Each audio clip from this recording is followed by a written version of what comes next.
Kevin Durant has been the definition of consistently great since he entered the NBA in 2007. He has never averaged less than 20 points per game, and the only time he averaged less than 25 was his rookie year. He's a scoring machine with insane efficiency that has turned every team he joined into a competitor. Due to his consistency and numbers, many are starting to debate where he ranks as far as the greatest all-time small forwards. For that reason, today we're going to be comparing him with one of the true all-time greats. Larry Bird was one of the true dominant superstars of the 80s who basically was able to carry the NBA in a time that desperately needed a couple of high-profile players that pretty much were able to save the NBA. While many think of LeBron as the greatest small forward of all time, Larry is usually the second name that comes to mind, and for some, still the first. That being said, KD has a pretty good argument to be in third at least already. But is he on Bird's level? Some would say yes, so today we're going to break down their numbers and their skill sets to see who truly is the greater of the two players. So with that, let's get into it. So for scoring is KD's calling card. That's what the man does. Many have claimed throughout the years that if you could hand create a scorer in a lab, Kevin Durant is the result of that. And that's very hard to argue. Like I mentioned, he's been over 25 points per game every single year since the very beginning of his career with the exception of his rookie year. His consistency at the level that he plays is pretty spectacular. It's not just his shooting, which obviously is top tier, because he can get to the rim and finish as well. The man is listed as 6'10", but many have claimed it's as tall as 7 foot. He's great off the bounce, elite scorer at all three levels, etc. And the thing is too, it's not like you could just shut down any one aspect in KD's game and it'll slow him down. You guard him on the perimeter, he'll blow by you. You try to protect the paint, he's hitting just about every open jumper he can take. And his diversity of moves, whether it be floaters, fadeaways, off-ball movement, even dunks at the rim using his athleticism, he can do it and do it at a high level. Now, as for Larry, let's not minimize how great of a scorer he was too. In the mid-range, he was one of the greatest in history, if not the best. His post fade was spectacular, and he would come up with the most creative ways to get a bucket that you could possibly think of. And while volume-wise he didn't hit the most threes, he was basically the best three-point shooter in history, up to the point he retired. And while guys such as Steph, Ray Allen, and Reggie Miller have passed him by far, Larry in a different era would have been putting up threes at a high clip as well. So with these two, we're talking about two of the most dynamic scoring wings in the history of the NBA, so picking a winner here is like splitting hairs.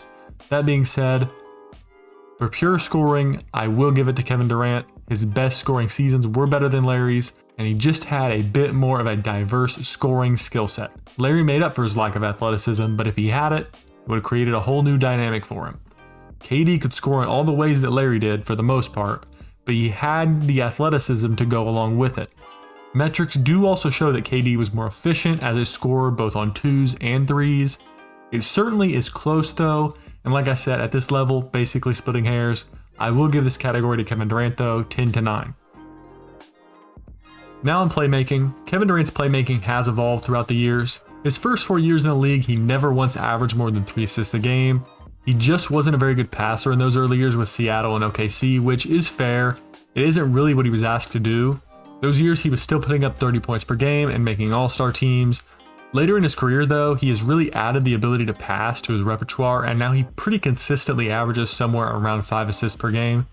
His court vision is now what I would consider really solid. His delivery has gotten quite a bit better, and his turnover to assist ratio has improved since those years as well. So it isn't necessarily that he just had the ball in his hands more either. However, while those improvements are very impressive, we are talking Larry Bird here. It's one thing to go from a bad passer to a pretty good one. It's another thing to say that you're even near the level of Larry Legend on the passing front. If it wasn't for Magic, Bird had a decent argument to be considered the best passer in the league during some of those years in the 80s. His vision was exceptional. His ability to find teammates from near impossible angles was very fun to watch. You do notice in these clips, Robert Parrish was literally ready at all times for the ball to come in from Larry, because if he wasn't, there would have been multiple times where the ball would have hit him in the head from a pass no one was expecting to be coming. According to Bleacher Report, Bird is the third best passer by assist percentage for a player that is 6'9" or taller that has played over 5,000 minutes. Yes, that is a nonsense stat, but I like it because it supports my argument. The two that are better are Magic and Jokic. So realistically, Larry is one of the best passers in the history of the NBA for a forward, and while Durant is good, he doesn't compare. Larry gets this category 10-7. Now on defense. Kevin Durant is pretty commonly considered a good defender, which is fair because he is. He has always been solid. A good rim protector as far as small forwards go. His length does give trouble to opposing players, and his lateral quickness and athleticism at his size have always been beneficial. While KD has never been considered a lockdown level defender, he's absolutely very solid on that end, and there's been multiple seasons where he averaged over a block and a steal per game. He just isn't on the level of Larry here either. Larry was a top tier defender throughout his career. He was able to produce in a number of ways on this end of the court, and the way that he creates his superiority here is due to his basketball IQ. It's very clear that he doesn't have the physical tools of Kevin Durant, but what he does have is a level of awareness that almost no one in history has had. He could read the floor on both ends and was often multiple steps ahead of everyone out there. This is the major explanatory factor that shows how he was often a 2 steal a game, 1 block a game type defender. Putting blocks and steals aside though, defense is just a lot of the eye test in some cases, and in Bird, he was clearly a huge defensive difference maker. But if you don't trust the eye test, advanced metrics such as defensive rating have Bird consistently better than Durant, and additionally, Bird made 3 all-defensive teams. Durant has 0. I give Bird this category 10 to 8.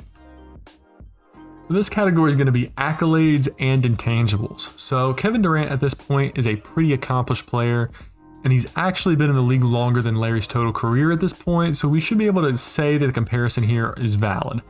KD has been a 13-time All-Star, 10-time All-NBA, 6 of those teams being the first team, 1-time MVP, and 2-time champion. Many have called Kevin Durant one of the best players of this generation, and his accolades do tend to back that up. Other than LeBron, there really isn't any small forward that measures up to him or is even close to his level over the past decade or so. That being said, as an individual, KD is great, that is no question, but there are concerns that have been rightfully raised about his ability to win without forming a super team and continuously jumping ship when things don't go well. This reflects on the fact that he won his MVP on the Thunder, but didn't have any massive degree of team success until joining one of the most talented teams in history with the Golden State Warriors. We then look at Larry and see a different story. We see a 12-time All-Star, which the only year in his career that he missed it was the year he played 6 games, 10-time All-NBA, 9 times being first team, 3 straight MVPs, and a 3-time champion. So just right off the bat, it is clear here that Larry, in what is now a shorter career than Durant, accomplished more in accolades. And it isn't just the accomplished more, it's that he also is likely more responsible for those accomplishments, especially on a team level as well. Larry came into Boston and joined a team that was struggling. He then proceeded to average 21 and 10 as a rookie and raised the Celtics win total by 32 wins from the previous year. He stayed on the same roster his whole career and won 3 championships in a league with multiple all-time level great teams throughout the decade, not the least of which was his rival Magic's stacked Lakers team. Durant, on the other hand, while clearly playing a huge part in his 2 rings, did join a team that had won before he was there and won after he was there. You can't say that he built the Warriors like Larry built the Celtics during those years.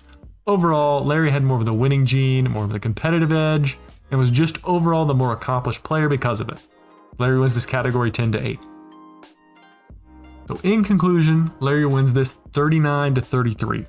The bottom line is, Kevin Durant was one of the best scorers in the history of the league. Better even as a pure scorer than Larry.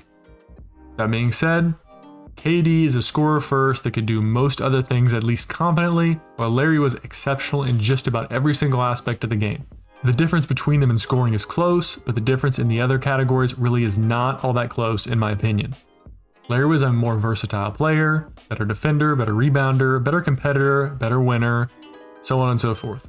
Many would disagree, but to be honest with you, peak Larry is closer to LeBron than Durant is to Larry. And if Larry would have been a bit less stubborn and just hired a guy to shovel his mom's driveway, he, to me, would be considered a surefire top 5, if not top 3 player in the history of the game. He was that good and really before his time as well, because in today's game, I think he would be even better, to be honest with you. So in conclusion, while Kevin Durant deserves all the respect in the world for his accomplishments and his skill set, this contest clearly goes to Larry Bird. And with all that, we conclude this video. As always, I appreciate everyone for sticking around through to the end. This has tended to be my most popular video series, so if you like this one, be sure to like and subscribe for more, as I will for sure have more coming in the future. But thanks again for watching, hope you guys enjoyed.